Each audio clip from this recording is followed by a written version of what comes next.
Marie Curie. Courage, science, and the glow of discovery. Learn English through story. Imagine a dark room.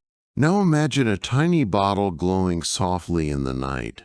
A pale, mysterious light that seems to shine from another world. This light comes from something no one had ever seen before. Something powerful, something dangerous, something beautiful.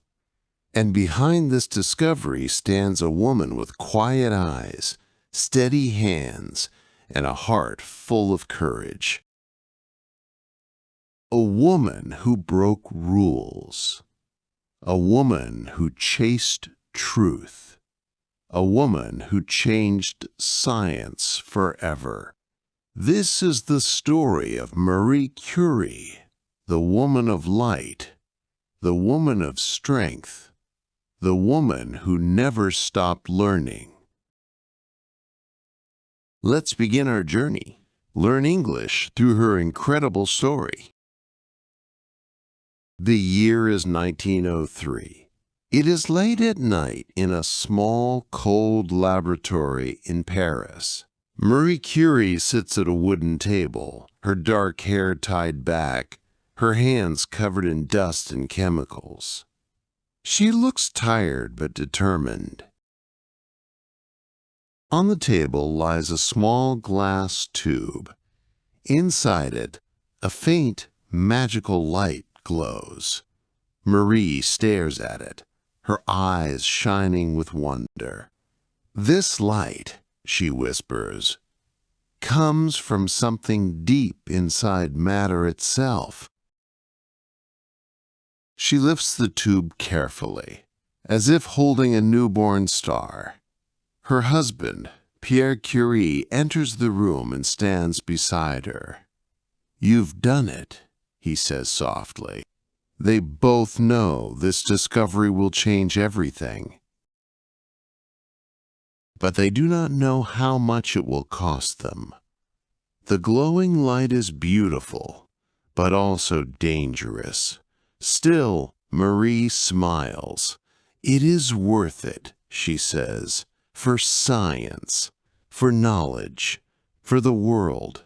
And so their story begins. Part 1. Childhood in Poland. A girl WHO loved to learn.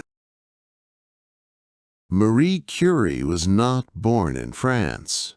She was born in Warsaw, Poland in 1867 under a different name, Maria Skłodowska. She grew up in a simple but loving family.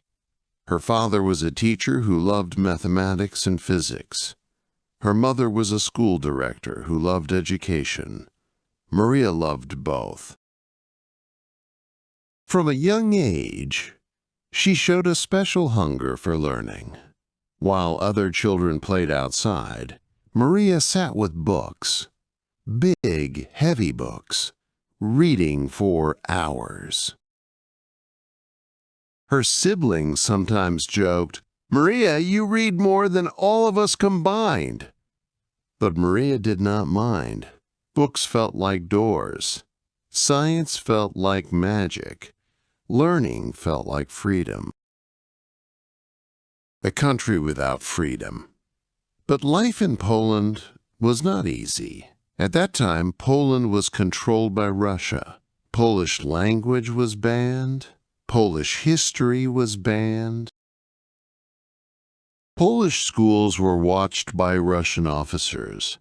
Maria's family believed deeply in education and in Polish identity, so they kept learning in secret. At night, they whispered Polish stories, they read hidden books, they kept their culture alive.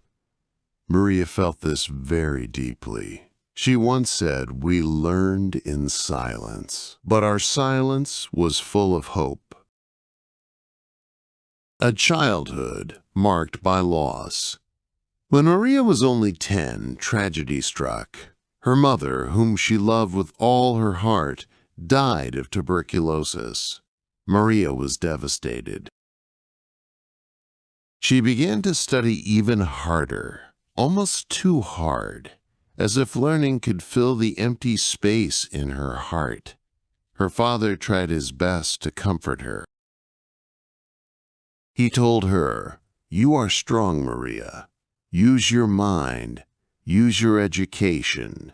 That will be your power." His words stayed with her for the rest of her life. The girl who wanted more. Maria grew older, and her desire to learn grew even faster. She graduated from school with top marks. Teachers said, "She is one of the brightest students we have ever seen." But there was a problem, a big problem. Women were not allowed to attend university in Poland. Maria felt frustrated. She wanted to study science. She wanted to understand the world. She wanted to go beyond limits. But society told her, "No, you are a woman." Did she give up? Never. The secret university. Maria joined something called the Flying University. It was not a real university. It was a secret school for Polish students who wanted real education. They met in hidden rooms. They studied at night. They shared books that were forbidden. Maria sat with other young people, listening to lessons full of passion and danger. One teacher told her, "Education is a light. No one can destroy it." Maria believed that. She studied harder than ever. She dreamed bigger than ever. But she also knew that if she wanted a real scientific education, she had to leave Poland. Her future was waiting somewhere else. A dangerous promise. Maria made a plan with her older sister, Bronislawa. Bronia wanted to study medicine. Maria wanted to study physics. But neither had money to move to Paris. So they made a promise. Maria would work as a governess, teaching children, and send money to support Bronia's education in Paris. Later, when Bronia became a doctor, she would help Maria attend university too. It was a risky plan, a long plan, a painful plan. But Maria agreed. She whispered to herself, "I will study science, even if it takes years, even if it breaks my heart." And with that promise, she walked into a future full of hardship and full of destiny. Part 2. Paris, a new world of science and struggle. A long journey to a new life. Maria Skłodowska was 24 years old when she finally left Poland and traveled to Paris. She carried one small suitcase, a few notebooks, and a heart full of hope. The train ride took days. She slept sitting up. She ate simple food. She stared out the window at countries she had never seen before. When the train reached Paris, she stepped onto the platform and breathed in deeply. Paris was loud, busy, bright, a city full of ideas, a city full of science, a city full of possibilities. Maria whispered to herself, "This is where I will build my future." Becoming Marie Curie. In Paris, Maria began using a new name, Marie. It was easier to pronounce in French. She enrolled at the Sorbonne, one of the most famous universities in the world. Here she studied physics, chemistry, and mathematics. But her new life was not easy. The Hunger Years. Marie lived in a small, cold attic room. She slept on a narrow bed with thin blankets. In winter, the wind came through the cracks in the window. She studied by candlelight because she could not afford electric lamps. Sometimes she ate only bread and hot tea for days. Other times she fainted in class from hunger.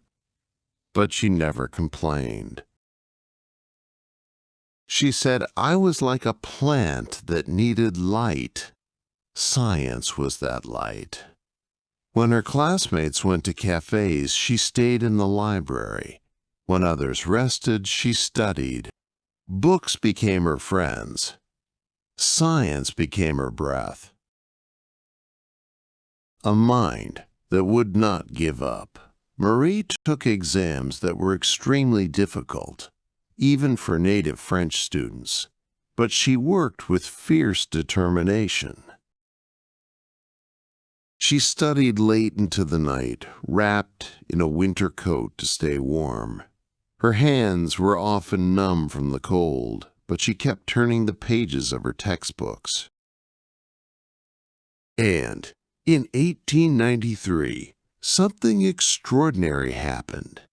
Marie graduated first in her class in physics. A year later, she earned another degree, this time in mathematics, and finished second in her class. She was becoming one of the most brilliant students the Sorbonne had ever seen. But her journey was only beginning. A chance meeting that changed everything. After finishing her studies, Marie wanted to continue her research. A friend told her, "There is a man in Paris, a physicist named Marie Curie. He may help you find space for your experiments." Marie went to meet him. Marie Curie was a quiet, gentle man with kind eyes and a mind full of scientific passion. When he saw Marie, he recognized something special in her calm, determined face. They talked for hours about science, about ideas, about dreams. Pierre listened with admiration. He had never met a woman who talked about physics with such depth and clarity. Marie felt something too, a warmth, a connection, a sense that their minds were speaking the same language. But, she told herself, no, I came to Paris for science, not for romance. She tried to focus only on her research, but life had another plan. Two minds, one heart. Marie Curie could not stop thinking about Marie. Her intelligence fascinated him, her dedication inspired him, her quiet strength moved him. He wrote her letters, inviting her to walk with him, to talk about science, to share ideas. Slowly, gently, Marie began to open her heart. Pierre saw her not as a woman who should stay at home, but as a scientist, an equal, a partner, a genius. This was rare in their time. Their love was not loud. It was quiet, like the glow of a small flame. Two minds walking the same path. Two hearts dreaming the same dream. In 1895, Marie and Marie Curie were married. Their wedding was simple. Marie wore a dark blue dress that she later used for laboratory work. They did not care about luxury. They cared about science, about truth, about learning. Together, they began a journey that would change the world. The search for something new. Marie wanted to study a strange and exciting discovery made by a scientist named Henri Becquerel. The search for something new. Marie wanted to study a strange and exciting discovery made by a scientist named Henri Becquerel. What if there are other materials, she wondered, that give off even stronger rays? She decided to test every mineral she could find. She worked day after day, measuring tiny amounts of invisible energy. The numbers did not lie. Something inside the minerals was changing, releasing power from deep within the atoms. She had found a new kind of natural energy. She called it radioactivity. And with that one word, Marie Curie opened a door to a new world of science. A storm of discovery. Pierre joined her research, and together they tested hundreds of samples. Their laboratory was not beautiful. It was an old, broken-down shed with cracks in the walls and holes in the roof. Rain sometimes fell onto their equipment. Winter wind blew through the room, but Marie did not care. "I am happiest," she said, "when I am working." And one day, she found something extraordinary. A mineral called pitchblende was more radioactive than pure uranium. This meant there was something else inside it, something more powerful, a hidden element, or maybe two hidden elements. Marie and Pierre decided to find them, but the road ahead would be long, hard, and dangerous. Part 3. The new elements: courage, sacrifice, and a Nobel Prize. The hunt for the invisible. Marie Curie had a goal that most scientists thought impossible. She wanted to discover new elements hidden inside pitchblende. To do this, she needed huge amounts of the mineral. But pitchblende was expensive, so she wrote letters to mines in Austria, asking if they had any waste material. One mine replied, "We have tons of low-quality pitchblende. It has no value. You may take it." Marie was thrilled. Soon, a large wagon arrived in Paris carrying barrels of dark, heavy rock.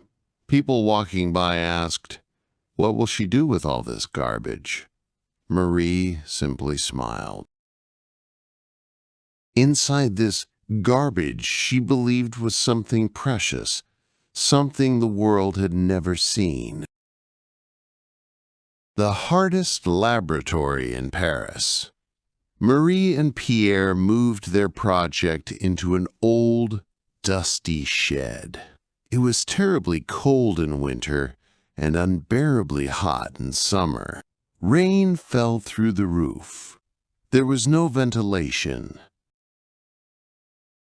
The floor was always dirty from chemicals and crushed rock. Marie later said, "This shed was a miserable place, but it was also a place of great happiness." In this small, uncomfortable space, the Curies began a giant task: breaking the pitchblende down piece by piece, boiling it for hours, mixing it with chemicals, filtering it again and again. Marie spent many hours stirring heavy pots over hot furnaces. The steam burned her face. Toxic smells filled the air. But she kept going.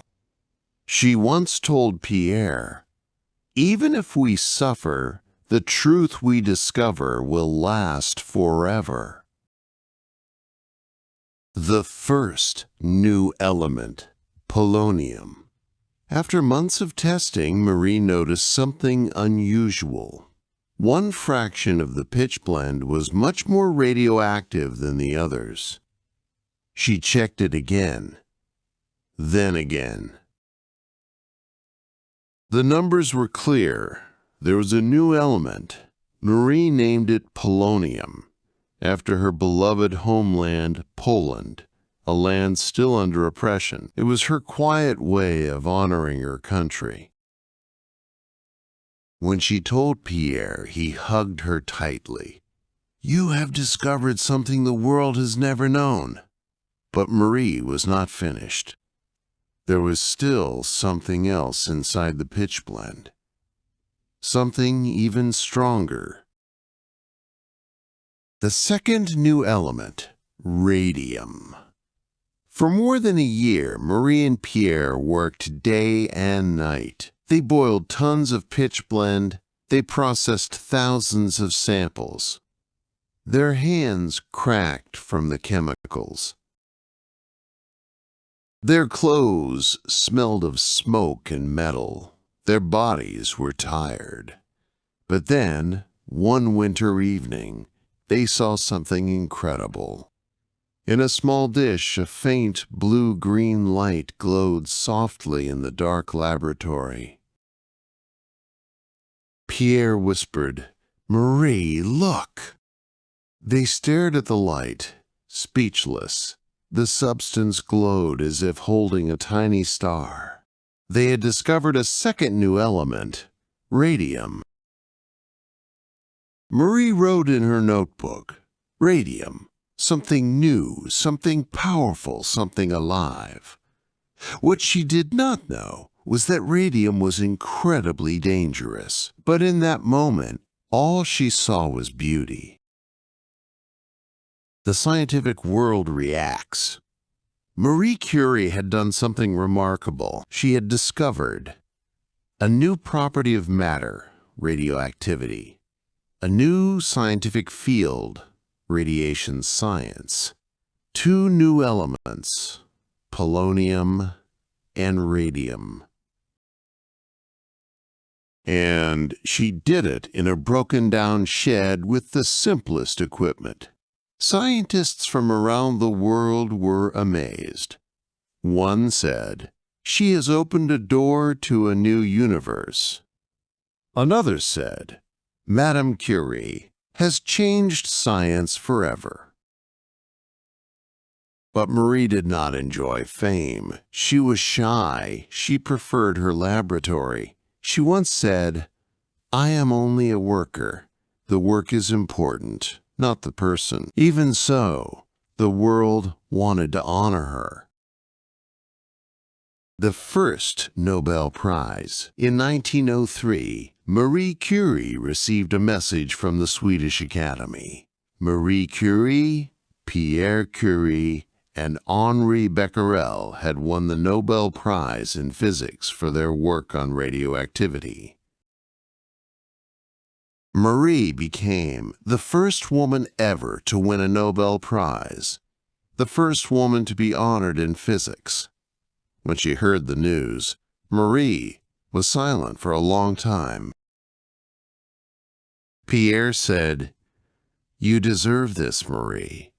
Marie replied softly, "We deserve this." They had suffered together.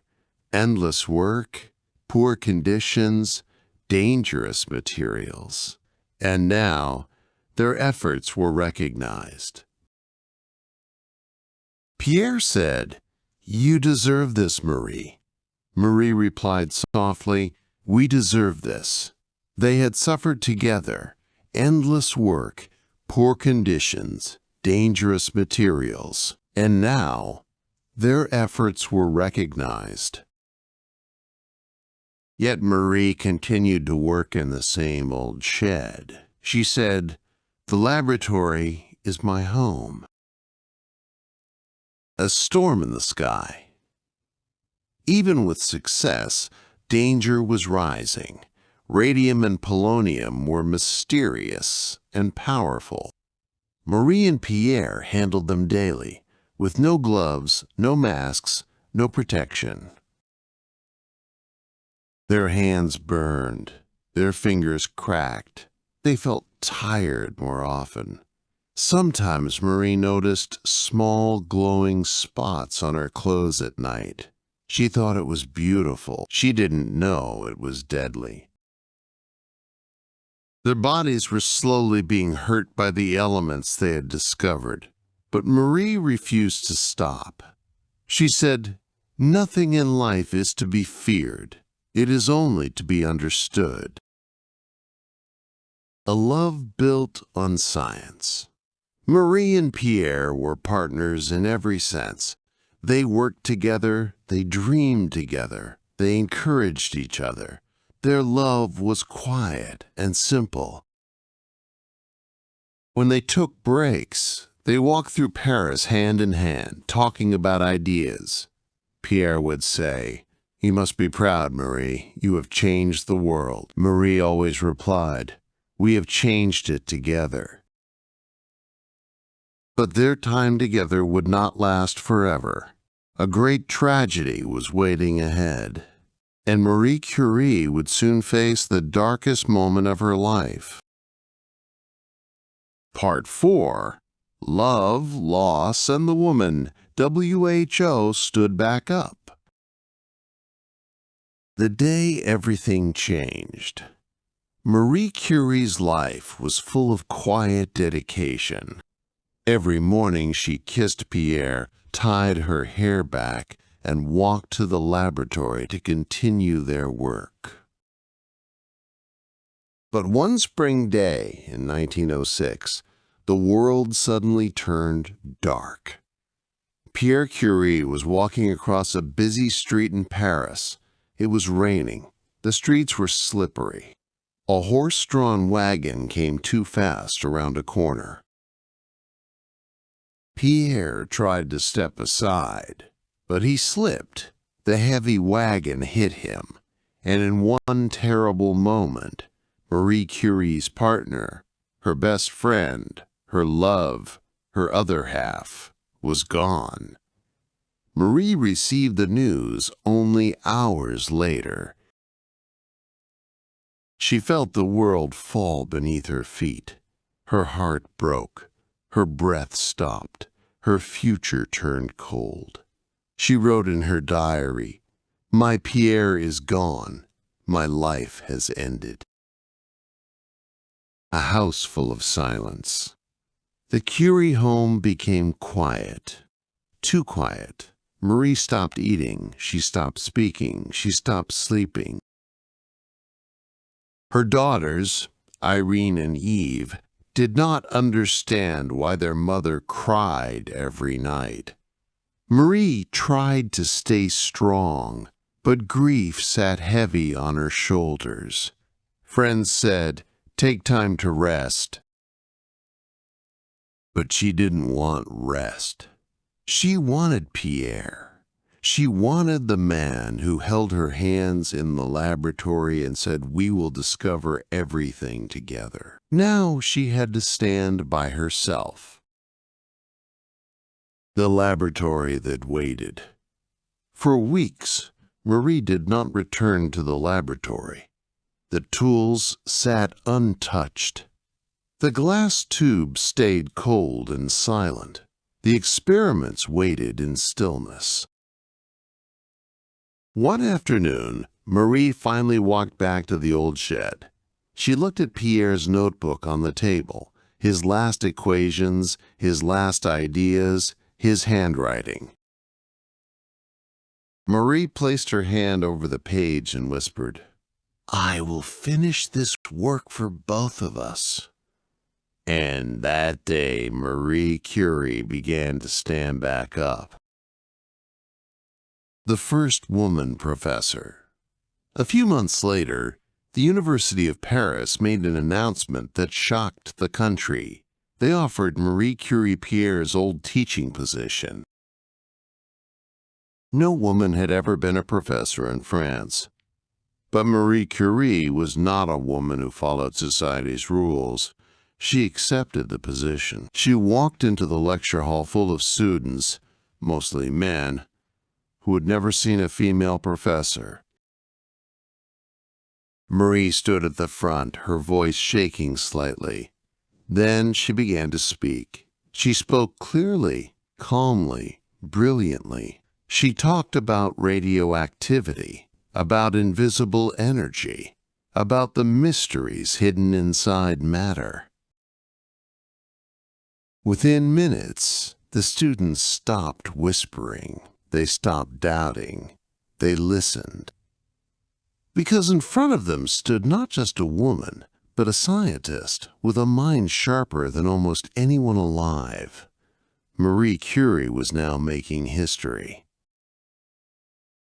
A new laboratory, a new beginning. Marie continued the research she and Pierre had started, but she also had a bigger dream. She wanted to build a modern laboratory where young scientists could learn, discover, and grow. With donations from around the world, including one from American female journalists, Marie raised enough money to build the Radium Institute. It became a home for research, innovation, and hope. Marie spent long days teaching students, guiding experiments, and giving advice. She was strict, but kind. She was tough, but fair. She did not accept excuses. She did not accept laziness. She believed that science was a duty, not a job. She believed that knowledge belonged to everyone. The second Nobel Prize. In 1911, Marie Curie received astonishing news. She was awarded the Nobel Prize in Chemistry for discovering polonium, radium, the new field of radium chemistry. This achievement made her the first person, not just the first woman, to ever win 2 Nobel Prizes in 2 different fields. No one else in history had done that. Journalists crowded her home. Cameras flashed. Newspapers wrote her name in giant letters.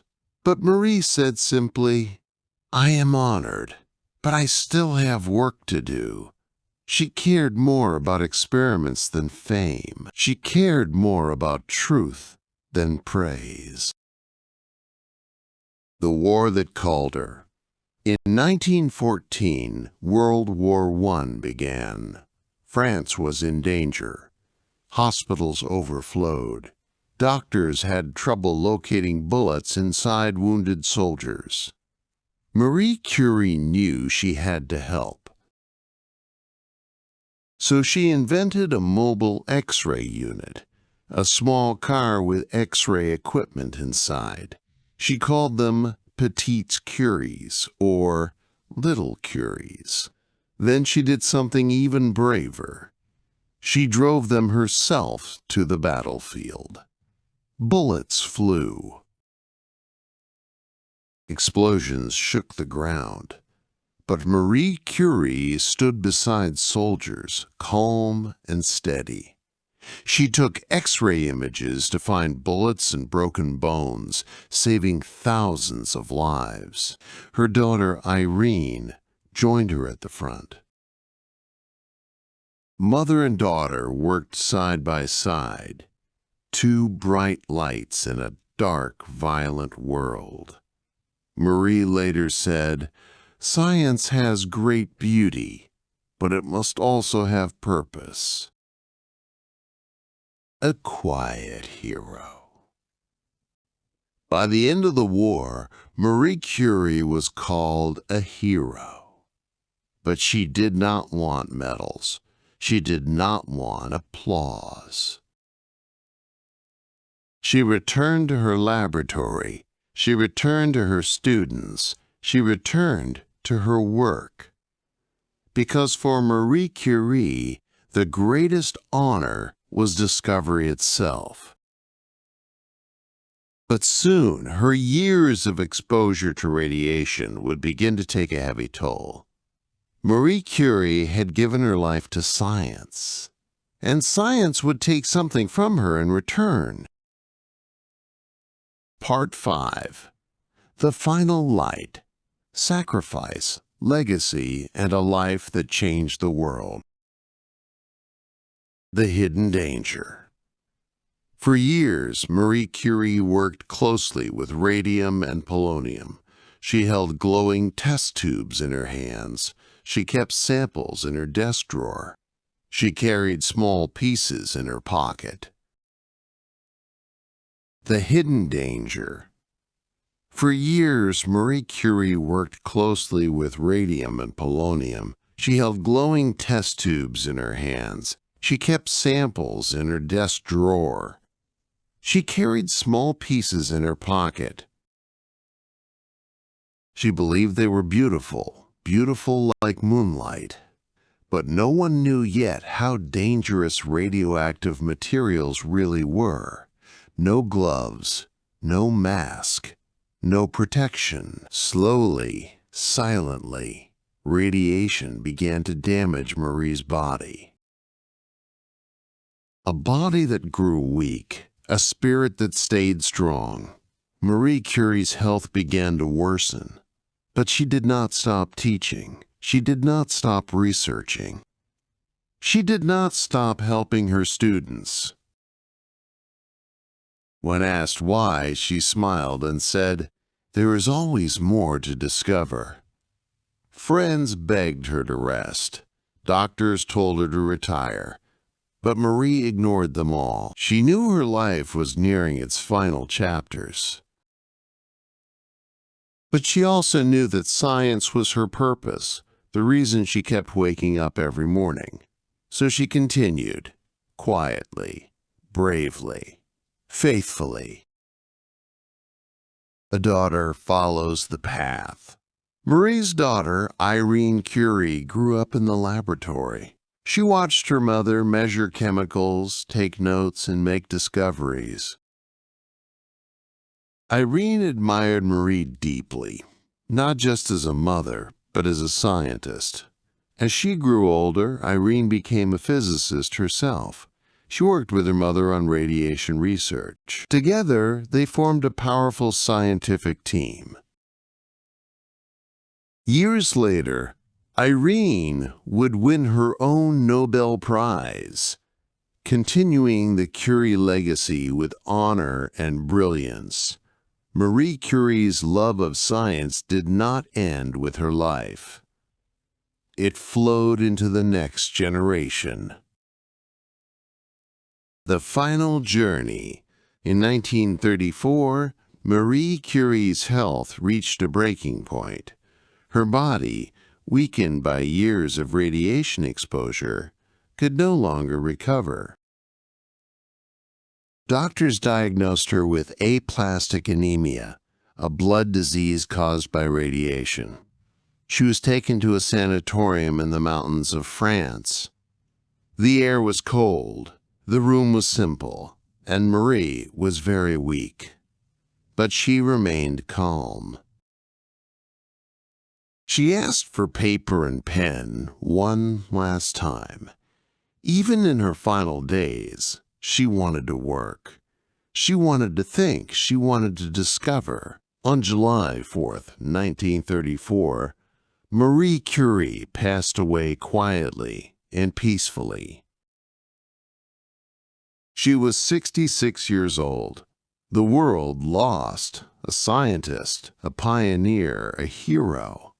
But her light did not go out. It simply moved into the hands and hearts of the future. The legacy that never fades. Today, Marie Curie remains one of the most respected people in world history. Her achievements include discovering two new elements, polonium and radium, creating the scientific field of radioactivity, winning 2 Nobel Prizes, building the Radium Institute, helping thousands of soldiers during World War I, inspiring countless women to enter science. Her notebooks are still radioactive and must be handled with protective gear. Her research transformed modern medicine, including X-rays and cancer treatments. Her courage opened doors for women in science. Her discoveries reshaped chemistry and physics, and her spirit still inspires people around the globe. A quiet message for the world. When asked about fame, Marie Curie once said, "In life, nothing is to be feared. It is only to be understood." She lived these words every day. She faced poverty, discrimination, danger, and heartbreak. But she never let fear stop her. She believed that knowledge was worth the risk. She believed that truth was worth the sacrifice. And because she believed, the world became brighter. The woman of light. Some people shine like a bright flame, loud and blazing. But Marie Curie was different. Her light was soft, steady, and patient, like the glow of radium in a dark room. Quiet, but powerful. Calm, but unstoppable. Marie Curie's life reminds us that true strength does not shout. It glows, it guides, it inspires. It changes the world one discovery at a time. Epilogue. The woman, WHO, followed the light. Imagine a dark night. Now imagine one small glowing point, a tiny spark that refuses to disappear. That spark is Marie Curie. She was born in a country where girls were not allowed to go to university. And she became one of the greatest scientists in history. She worked in a small shed with broken windows and discovered elements that changed the world. She lost the love of her life and still stood back up to continue their dream. She risked her health to help soldiers in war and saved thousands. She suffered quietly, but shined brightly. In a world that often doubted women, she proved one truth: brilliance has no gender. Bravery has no limit. Curiosity has no boundaries. Marie Curie walked a long, difficult path, but because she walked it, the world today is filled with more light than ever before. Moral lesson: courage to seek the truth. Marie Curie teaches us three powerful lessons. 1.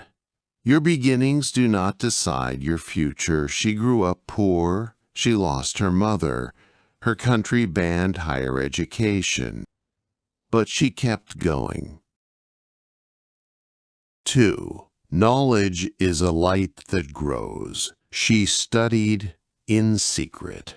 She worked in terrible conditions. She believed learning could change the world.